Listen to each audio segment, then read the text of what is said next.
Hey, welcome to today's Facebook Live training. In today's lesson, I want to talk about one pet peeve that I have, and it's about the Start Here page. So I'm going to talk about the evolution of this Start Here page, what it is, where it came from, and why you don't need it, and then what I recommend you do instead. Today I want to cover, again, where this page originated and when, who uses them, why they might, why I don't recommend that you do, and then what I recommend you do instead on your website instead of a Start Here page. In case we haven't met, my name is Megan. I'm the founder of craftingcreative.com, where I work with women creative entrepreneurs to craft websites that stand out so that they can sell out their services with ease, without those marketing tactics and without feeling like a sleazy salesperson. So the idea is that we craft their website in a way that showcases their unique superpowers and automatically attracts people to them. Alright, so the evolution of the Start Here page. Where did this come from and why are people still using it? I want to take you back 10 years ago. When people first started in this realm of creative entrepreneurship, it was really about blogging. When you think back, there are these old school bloggers. They've been doing it since 2009, 10, 11. That's when they got started. And they really just started out blogging. And a lot of them started out just blogging about random things and then transitioned into more business related topics as they saw those gaining traction, right? But the idea is that they just had huge archives of content, a big content catalog, because they had been blogging, every week, sometimes every day, or multiple times a week. And they didn't have any other pages on their site, really. It was just the blog or like the About page, maybe a contact page. And so they needed some place for people to go if they were new to their site, to their blog, so that they could understand who this person was, what they wrote about, and then a few good pieces of content to jump into. So that's really where it came from with those old school bloggers. Now, who is using the Start Here page and why? Well, you'll see it really in two places. Those old school bloggers, like I mentioned, people that have been blogging for years, literally since like 2010, 2011, they've been blogging consistently. And so they have this huge amount of content, and a lot of them want a place where people can go if they're new to their site it's kind of like an archive, like a blog archive page for them, so that they can see, okay, these are some great pieces of content to begin with. But then some of them, like Sarah Von Bargen of yesandyes.org, she still doesn't even have a homepage. Her site really just is her blog. And that's very problematic when you want to be a business owner and sell courses or services as well, which I really think it's high time she update her site. So Sarah, if you happen to be watching this, reach out.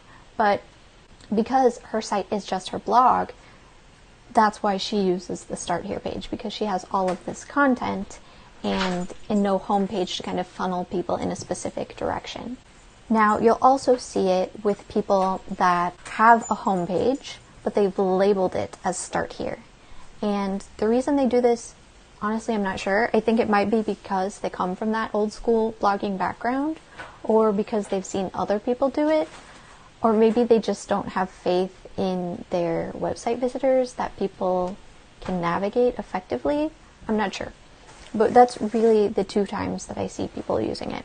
So here are some examples. You can see that Pat Flynn on his website, Smart Passive Income, he uses a Start Here page. Now, in my opinion, he needs to nix this page. His home page should be his Start Here page.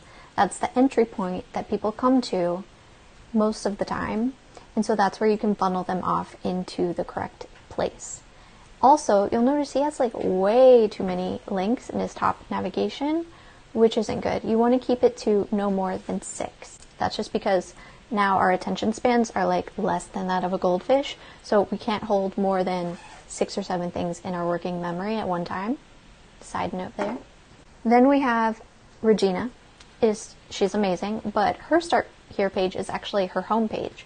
So she's labeled it as Start Here, I think because she comes from that old school blogging mentality, but really it's just her homepage. And so she could label it home, or what I recommend is you don't even need the label at all. And then, like I mentioned before, Sarah Von B of yesandyes.org, she has been blogging for years, I think since 2009 or 10, and so she has this huge collection of content, and then she uses her Start Here page to recommend a few places that people could get started with her work. So reasons why you shouldn't have a Start Here page as part of your website if you're an online business. You run a business, not a blog. So yes, you probably have a blog, and that's great. You have it on your website. It's good for SEO. It allows people to find you via search. It helps people know what you're about. It showcases some of the free content that you're capable of creating and kind of gets people to enter into your world, right? Lots of good reasons to have a blog on your website. But your website is not your blog. The blog is a piece of it, right? Your business is not your blog. The blog is a piece of it. It's about strategic content marketing, and that's part of that strategy so that it funnels people in. First they read your content, then they sign up for your list, and then they book your services, right? Or buy your products. But the idea is that you are a business owner. You're not a blogger. And so you need to think in terms of being a business owner. And you should have a strategic homepage in place. If you don't worry, I'll tell you about that in a minute. But really, your homepage is your Start Here page. You don't need to label it Start Here. You just need to have a good strategic homepage. And then trust that your people know how to internet, okay? Trust that the people that you're speaking to, that are the kind of people that would book services and buy things online, those are the kind of people that know how to use the internet, okay? They know that if they click on that little logo graphic in your top banner, they know that that's going to take them to your homepage, right? You don't need to label it for them, okay? So just give your people a little bit of credit, I think. I think that we don't do that enough. Now, what should you do instead of a Start Here page? A strategic homepage, all right, like I mentioned. Now, here's what one might look like. This is from my homepage blueprint masterclass, and essentially what you want on your homepage is when people land on it instantly, you want to let them know who you serve, what you do, and how you are different. So you also want to give them some options for how they can jump into your website or your services or your content, right? So right under that header section is where I have 3 options. Call these jump-in points. You also want to provide a little bit of social proof in the form of testimonials, maybe logos of where you've been published or who you've worked with. And then lastly, you really want to get people onto your email list. So regardless of if you're selling services or you're selling products, your email list is something that you can own, and it's a place for you to directly interact with your potential clients and customers. So that's why I recommend that your homepage serves that purpose of getting people onto your list and then helps segment them off into the proper part of your website or content so that they can learn more. My homepage blueprint class, it's a step-by-step template for creating your strategic homepage. So doing it in this way, it automatically attracts and converts more of your visitors to leads, which then can turn into clients or customers. So I want you to take action on this. Don't just take what I told you and be like, yeah, that sounds good. I'll put that in my Asana to-do list and never do it. Okay? I want you to go sign up for my completely free homepage blueprint masterclass, because I'm going to walk you step by step through how to set up your homepage in this effective way.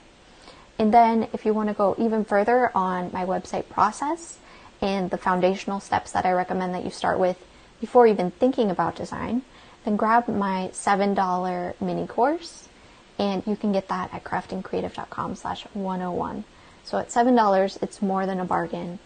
These are the 2 things that I recommend every business owner should do, just so you have that background awareness and knowledge, and so that you can set up your website in a way that automatically attracts and converts people, even if you don't have the time or the money or the inclination to hire a professional at this point.